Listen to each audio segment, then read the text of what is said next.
That was you approved? Yes, I wanted them to play that song for me.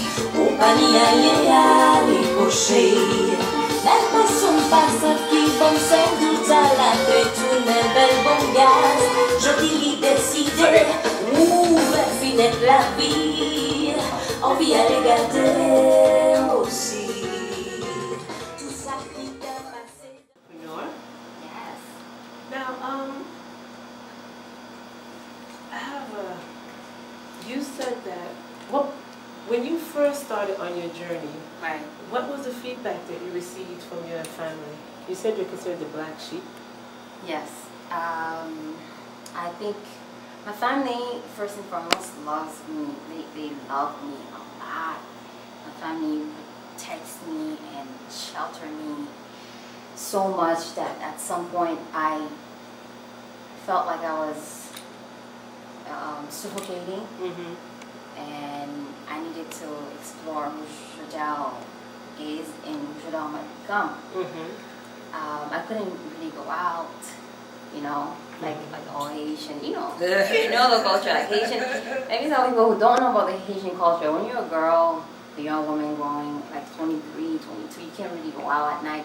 So they act like it's okay, but at the end, even when you go out, it's not okay. You know, it's just, they always like ask a lot of questions, like, what were you doing, why you came here so late. They don't understand that here's a different lifestyle. And people go out and come, like, you know what I mean? People go out and they come out like, what?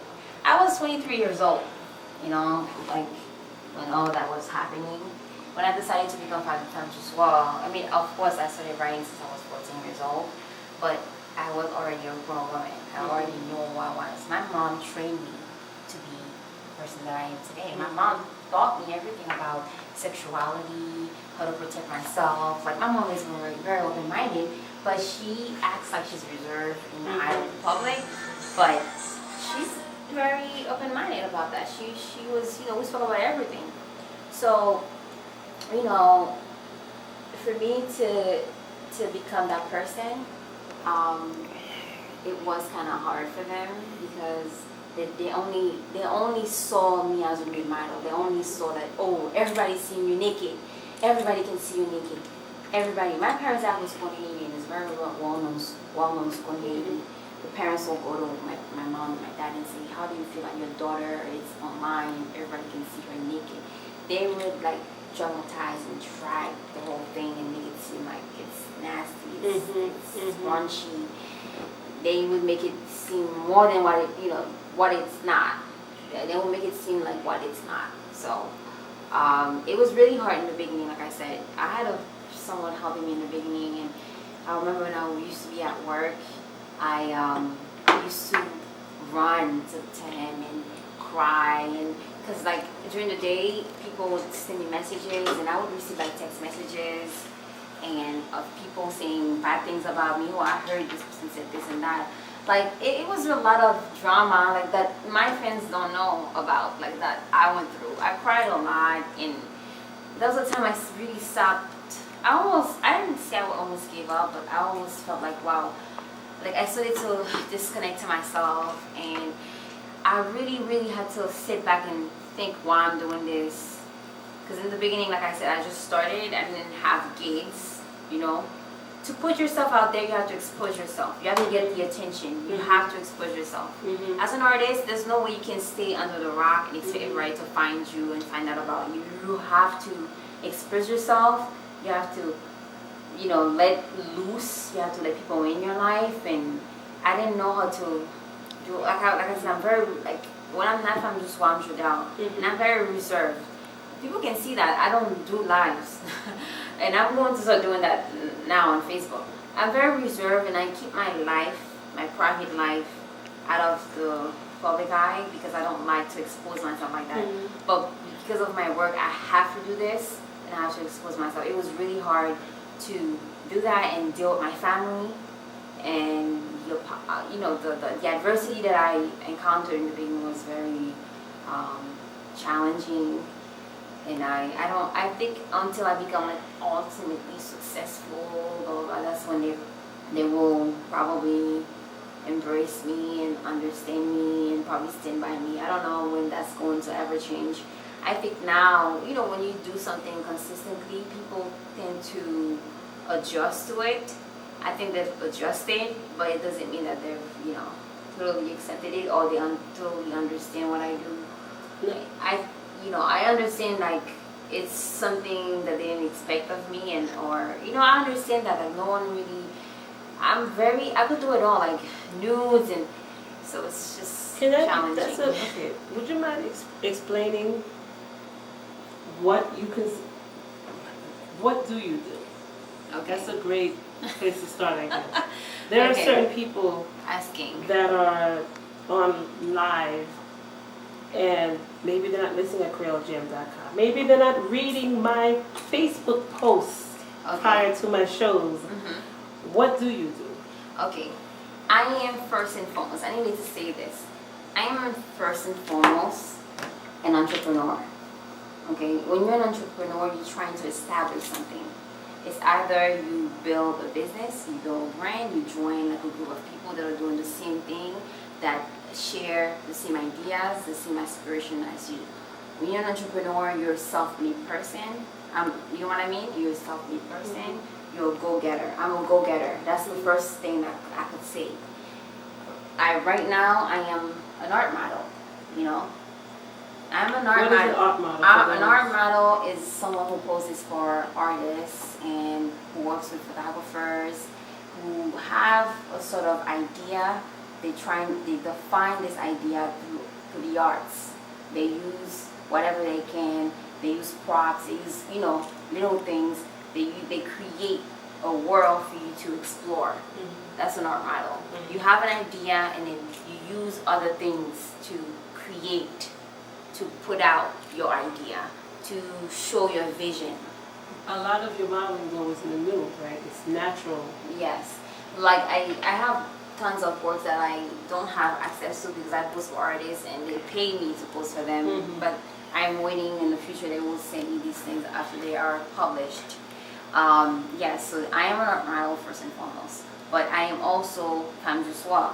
Femmedusoir, like I said, is about sensuality. It's about loving yourself as a woman and embracing your femininity.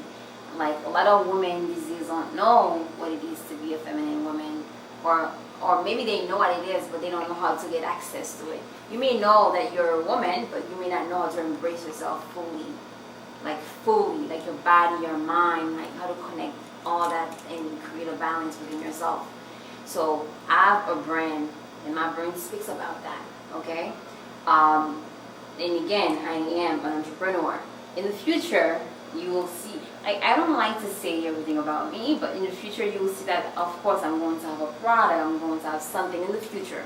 Like that's something that I'm working on right now. Well, I can say that you're an entrepreneur because when you're working as a model, we have a love call.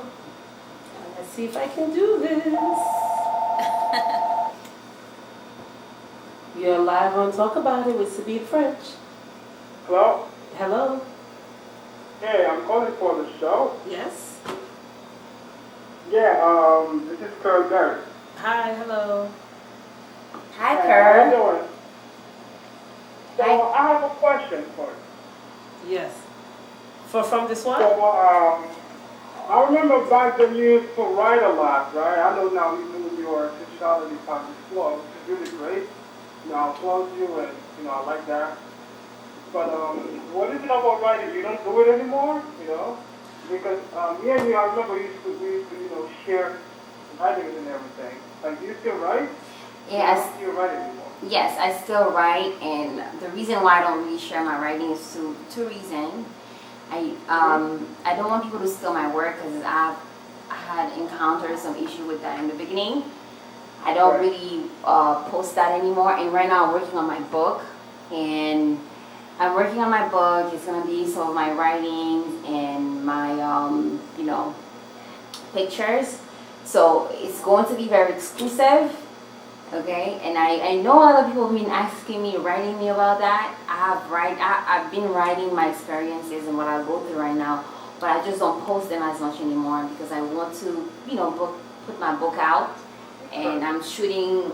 I started shooting this year in the beginning of the year, and I'm shooting all year, and I have pictures that people haven't seen so far, and I'm really working on that, and I'm glad that you asked about it. I feel like you care a lot about my work, and I love that you guys asked about it because I don't feel like I'm whole without my writing.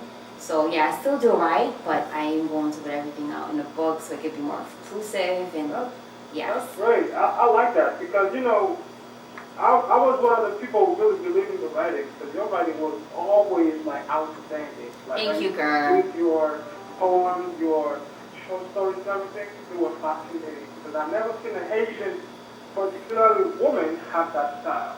Thank you. Most of the Haitian people really have that style. What is that I style? love your writing. So. I'm sorry, what is that style? Huh? What is that style that you're saying that most Haitian women don't have? I'm sorry, can you hear me? What would you say? You said that she has a style that most Haitian women do not have in their writing. What would you say her style is? Okay, as you can see, most Haitian people, they usually write about, not women, but like most Haitian writers, they write about politics and everything, and they write about, you know, stuff that happens in their countries and everything. Oh, okay. But with her, she's more, you know, she leans more to sexuality and, you know, erotic stuff, which is really good. And it's not that there is not a lot of Haitian people that does that, but it's mostly there is not a lot of people that does it, period. Okay. You know? And she takes it to the highest level. Okay. You know, I remember like I used to screenshot her words from Facebook and everything, I used to meet up with her and everything. It used to be outstanding. Like, she literally put a smile on my face whenever, you know, I read her stuff. You know? Okay. Thank you, Kurt. That's very touching. Thank you so much. So keep going, keep writing, do what you gotta do. Yes. You know, like sports, if you work hard, you know, I'm gonna be your first fan. Thank you. Thank you. All right. Thanks, girl. Thank you. Bye-bye. So have a good day, all right? All right, Keep girl. doing that. Bye. All right, bye. I have a question. Do you find when you interact with, okay, let's say you first meet a man. Right. You're not from the soir, you're Right. Giselle. Mm-hmm. You meet a man, of course you get to know each other. When he finds out about Femmedusoir, do you find that sometimes the interaction changes? Wow. Let's see how I can. Yes, sometimes it does. It's two things. Okay. Sometimes they become more comfortable with me because there's something about. But comfortable in a good way or bad way? Both. Okay. Both. Sometimes they become comfortable in a good way, like they open up more. Mm-hmm. Because something about a man seeing a new, like seeing you, meeting you first before seeing you naked. Meeting you, then seeing you naked, but they've never really touched your body, they've never been intimate with you. And they become open and more comfortable. Okay? And some of them become a little too Comfortable. Yes, in some sense. Too comfortable. Too comfortable, and it just gets weird. And I have to tell them, listen, this is not something I do to really. I do this because I love it. It's something that I love. I'm never gonna stop doing it, you know. But I'm not doing it to really, you know, some men really misunderstand what it is. Because I know a lot of girls post nude and they sell themselves, and let's just say it for what it is. A lot of girls do this for other things, other reasons. I don't have a problem with them, okay? I think you can use your body for whatever you want, for it's you, it's your decision. I'm not judging anyone, you know? I'm sorry. But you see, you said a great thing. A person can do what they want with their body. It's their decision. That's their decision. And I can't say anything about that. And I think that so many times people say that in reference to things like abortion, birth control, and things of that nature. Right. But I think that it's not just your personal decision when it's political. It's someone's personal decision all of the time. And for women, because you don't know the person and their situation and their beliefs, and you don't know. before you say anything about anyone, you really don't know their background, what they've been through. You can't really judge someone. Mm-hmm. You're really projecting your reality onto them, and that's not fair. You have to let them really be And for themselves. me, and you see, you came from Haiti at the age of 16. Yes, it's So for me, I'm Haitian American. I was born here, but I grew up with Haitian parents. Like I had a small portion of my life in Haiti, but I was so young that I really cannot even remember it. But for me, it was like growing up, I really was strictly, you can call it, growing up, I really was Haitian. You can close it. Growing up, I really was Haitian in terms of what I experienced, what I was exposed to. right. And then I went to Catholic school all of my life. Shout out Sacred Heart crew. Because we're like a family. If you went to Sacred Heart, you would understand. We're like a family. So growing up, during the day, I was totally this Catholic girl.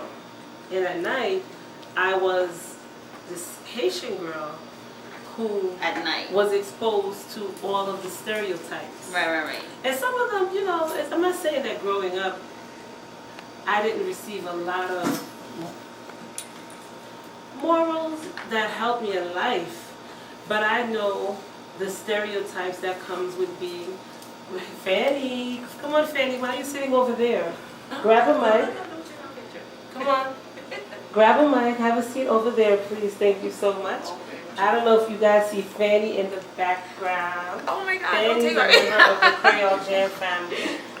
Jodelle, Femmedusoir, this is Fanny. Penny, it's a pleasure meeting you. Pleasure meeting you too. Grab the mic, please, and a headphone. So growing up, I was subjected to all of the stereotypes. There's an analogy they use oftentimes. You have a front, you have a gate in front of your house. The boy is able to go in and out the gate at will, but the girl, the gate is closed for her. You know? This is the problem with our culture. Like, the women can't say anything. You can't be outspoken. You can't explore yourself. There's so much limitation and barriers, and that's why they call me. In my family, I'm really like deep rebellion, because I'm the rebellious Lazi, because you have to speak out. You can't let people in just we don't throw themselves at you and tell you who to be and what to be. I always stand up for myself since I was little. I never disrespected my parents, never did. But if they having a discussion, they talking to me, and I do something wrong, and I feel like they're being too cold or too harsh on me, I'll be like, Mom, no, the way you're talking to me is not right. Okay, I know, you're my dad, you're my mom, but you can't talk to me that way. I would be like that. I'll be like, no, you can't be that way, and that's not right. This is what I did. Like, my mom will always say she's so different. She's very independent. She's very outspoken, and that's just who I've always been. I always stood up for myself. Do you fucking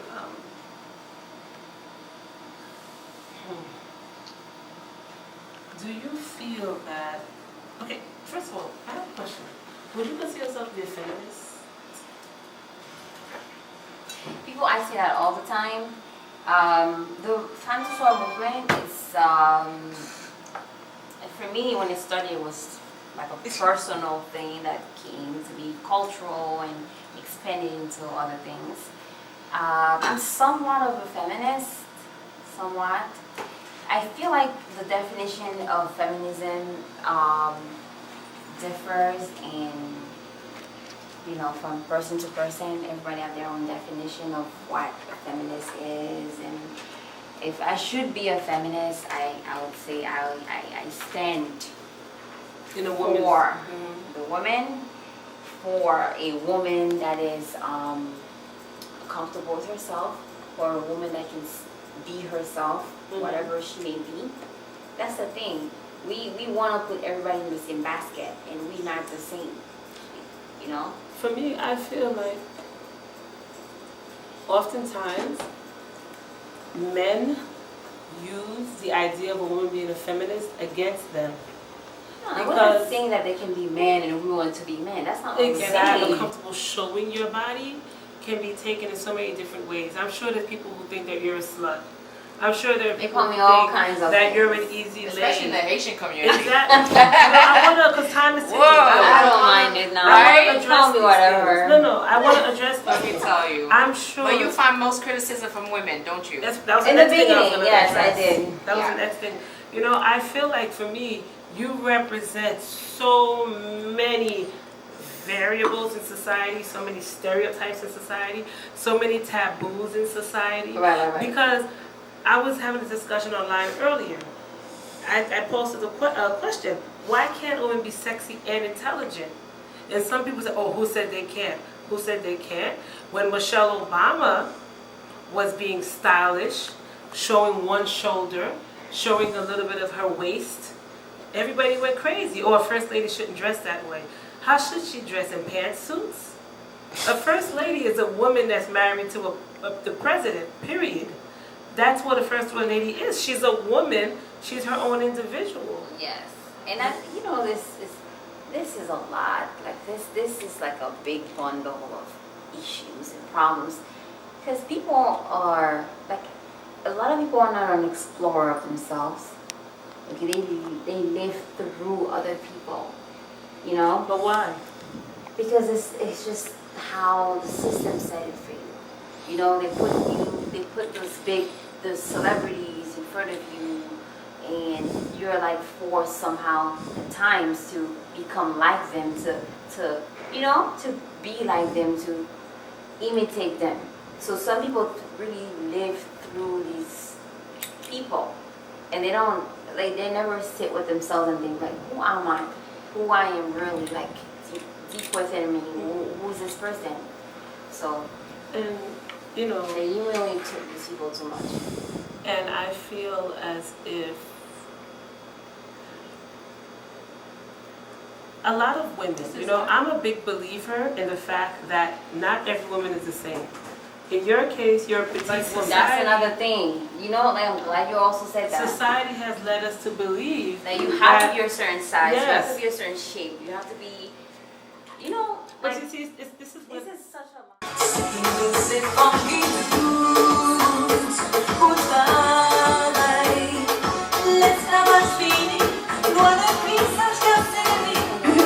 I'm looking for some of your hot